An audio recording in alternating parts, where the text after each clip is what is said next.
This feels like single white female. I have a family member who my entire life has kind of copied me, and it was fine when we got older. Any of my exes she would get with any time I dyed my hair. She dyed her hair too, and the clothes I wore she tried to copy. I was able to ignore it for most of my life, but I ended up having my first child. I was pretty young myself, but she was 17 at the time.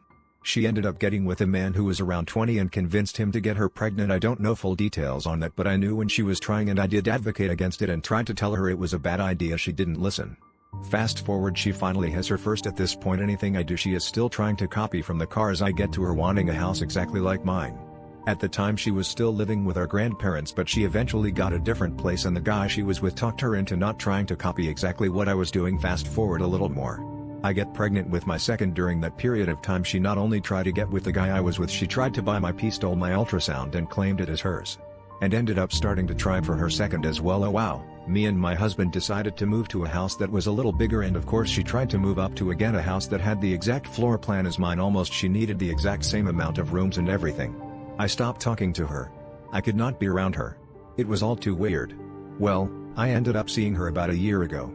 I was talking about possibly getting birth control to my grandma, and IUD to be exact. She mentioned she would never do that, and I told her it was fine because she didn't have to do everything I did.